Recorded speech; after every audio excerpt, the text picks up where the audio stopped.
pep talk today. I'm Marley. I'm a junior psychology major with a special ed minor. And today I'm going to be talking about a little bit of what I learned while I wrote my review paper. And my topic was musical neuroscience.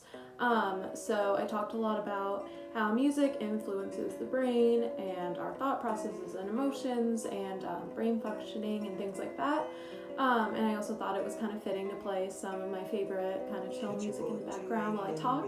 So I hope you all enjoy that. I have tons of playlists on Spotify if everyone's interested. My music taste is very interesting to say the least. It's probably comparable to like your middle-aged dad. So yeah, whatever. So ever since I was a kid, music has been a huge influence on my life. It means a lot to me for a lot of different reasons. And I always think of it as kind of this universal language because I feel like no matter where somebody's from or who we are, how our lives have turned out so far, we all have this common love for music, and it's something that always is able to connect people. And it's really cool if you think about it, because there's not a lot of things in our lifetime that have that kind of power. It's really a beautiful thing. So one of my favorite quotes about music and kind of how powerful it is when words fail, music speaks. And I think that music actually can speak louder than words a lot of the times, because a lot of times we have these really complex emotions and feelings when we're going through difficult times. As much as music is there for us to celebrate all the good times in our lives, it's also there for us when we are in those difficult times and we can't really put into words what we're feeling or experiencing. And the music can do that for us, thanks to the millions of amazing artists that we have out there and composers and everything like that. So I just think that's really awesome, and it's also why music therapy can be so effective for individuals with mental illness and things like that, which we're going to talk about a little bit more. So, before I started this project, I did know a little bit about music in the brain, but doing this research for this project and everything like that has taught me a lot more. So basically, the way that I set up my paper was I started with a study that talked about music therapy used on preterm infants in a NICU in a hospital, and I ended it with a study on how music can help older adults with Alzheimer's evoke like these autobiographical memories. So I'll go through that a little bit later, but I wanted to highlight kind of how music can impact us throughout our lifespan. So music therapy has been a type of therapy that's been around for a while, but I don't know that a lot of people really know exactly what it is or how it works. A lot of people might think that it's kind of just the client sitting in a room and you have a person play an instrument for you, sing for you, whatever. But the whole kind of purpose of music therapy is to allow the client or the patient to kind of get involved in the whole process and use their own creativity. So this could be writing songs, singing songs, playing instruments, dancing, things like that. And I think I said this earlier, but music therapy is often used to treat mental illnesses such as anxiety or depression or substance use disorder. And I'm going to include now a little clip of a video that I think does a great job of explaining how music therapy can impact our brain and the neuroscience behind it. So I'm going to play that now. So I trust that you know very well how music can affect your mood. But can it affect your optimal health, your well-being? Let's talk for a moment about our brains and how the various parts of the brain, the cortex, and beneath it, the limbic system, actually process musical activity. It's the occipital lobe in our cortices that actually produces the images when we close our eyes, listen to music, and it brings us to the ocean or a mountain. Our frontal lobe is analyzing that music and giving us the information, the data that tells us what this piece of music is, who might be playing it, maybe what key it's in. And when we engage in performing music, it's that parietal lobe that senses our hands on the strings. Of course, the auditory cortex is in the temporal lobe, and this is where we process sound. So of course, the temporal lobe is very active. But beneath the cortex is the limbic system.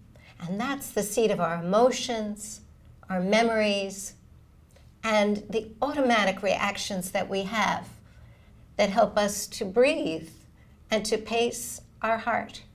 It's these functions that occur in a very primitive part of the brain, but are automatically activated with a piece of music that means a great deal to us. You've probably heard about neurochemicals like serotonin and dopamine. These are feel-good, pleasure chemicals that are released when we listen to music that we just love. Research has found that the pleasure centers, the reward centers of the brain are activated when we engage in music, whether it's listening, singing, playing, composing it, or even talking about it. When we listen to music, the autonomic nervous system is regulating our internal organs and helping us to survive. The parasympathetic nervous system is a part of this autonomic nervous system that deeply relaxes us. It allows us to recuperate. It allows us to rest. And if you've ever listened to a piece of music that is familiar and comforting and associated with wonderful places and great people, then you know that your parasympathetic system is being active while you listen, relax, and enjoy. So, the first study that I reviewed looked at the effects of music therapy on premature infants in the NICU, like I said before. So they did some different trials where they played like lullaby style tones and chords and things like that to the infants. And the results actually showed that music therapy helped to improve their brain functioning, and they also mentioned that it helped relieve some stress for the new parents too, which is always a good thing. And another thing that I think would be really interesting about this topic would be a longitudinal study where the researchers follow the premature infants throughout kind of the milestone ages in early development and then keep track of how they've grown since they were born. Especially them being premature infants who might fall behind in development, it's interesting to see how this creative music therapy could have helped them down the road. So yeah, another really cool fun fact relevant to this topic, I learned this, I believe, in early child development, and if anybody else was in that class, but babies are able to hear sounds around them after just about 4 months of being in the womb. So we are literally introduced to music and other sounds before we're even born. So this is one reason why it's common for new mothers to talk to their baby or sing to their baby from the womb when she's pregnant, because she's kind of getting the baby familiar with her voice. So it's actually really sweet if you see a mom, a new mom, singing to her belly or talking to her belly. She's not crazy. She's actually doing some really awesome things for her baby's development. So, another really interesting study I found talked a lot about how different types of emotions can influence our, different types of music can help influence our emotions and kind of social behaviors. So this specific study wanted to look at how really emotional music might make people respond to something like a really sad video.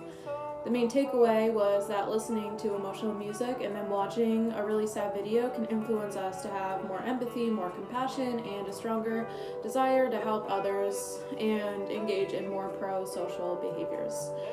And I thought this article was really powerful because it shows just how much music can connect people throughout the world. Even beyond that, like-minded individuals who are fans of a certain type of music or artist or band can connect with each other in a way that might not be possible outside of that little community. So another fun fact, my parents actually met while they were following a band called Fish on tour back in the late 90s. And then they got married at one of their shows, 1999, on New Year's Eve. So yeah, I love telling people that story. I think it's awesome. I think it's really cool how music connected my parents, and now I connect with people in my own life through music. It just makes me really happy, and I love telling people that story. I don't know if any of you even know who the band Fish is, but I love them because I grew up listening to them, and it's kind of been one of the only constants in my life. So that's really cool. The next article I found was about music color synesthesia and how those who have synesthesia have different connections between sensory areas in the brain. So their connections are different than kind of the brain of a typical person. So more specifically, it found that there are distinct connections between auditory and visual association areas in the brain. So the auditory association areas are associated with our temporal lobes, and the visual association areas are our occipital lobes. So if you didn't know, synesthesia is basically when you're able to experience one sense through the means of another. So this study focused on color music synesthesia, which means that these people have reported being able to see colors when they listen to music, which I think is just like the coolest thing ever. When I heard about this a couple years ago, I was like, whoa, that's awesome. So I've been fascinated by it ever since. So I really enjoy kind of getting a little deeper into it. I know it's common for people who have synesthesia to create art such as paintings, and they're always really cool to see. So I definitely suggest checking that out a little bit more if you're interested. There's actually a person on TikTok that I found called Psych, and she has synesthesia, and then she makes paintings based on how popular songs look to her.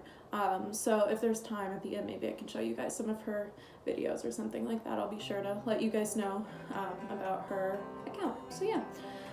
My last article, I think, really kind of wrapped up this whole thing really nicely because it talks more about how music can influence us throughout our entire lifespan. This one looked at how music can evoke really strong memories in people, but especially for people with Alzheimer's. So here, the results showed that music helped to evoke memories in these older adults, and also that they were more likely to remember more positive memories compared to the group with younger adults. So some might see this as a bad thing that might show declining cognition, kind of refusing to look at the negatives. They're only seeing the positives. They don't want to see anything negative in their life anymore.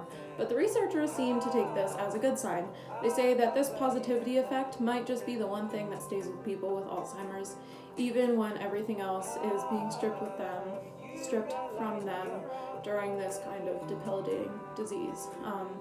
It's never easy to see someone with Alzheimer's, whether you're the person who's struggling with memory loss or you're a loved one who's watching someone you love kind of decline into this state. So I thought this was a really powerful article. I also wanted to be sure to include an article about musically evoked memories because, like I mentioned before, a lot of different bands and artists from my childhood have truly become like the soundtrack of my life. A lot of songs are tied to fond childhood memories, and listening to these artists I grew up with make me feel surrounded by my family's love, even when I don't see them, and it helps me feel really connected to them. So yeah, that's all I have. Thank you all for listening. I hope everyone enjoyed, and I hope you all learned something, and I really look forward to discussing all of this with you guys in class.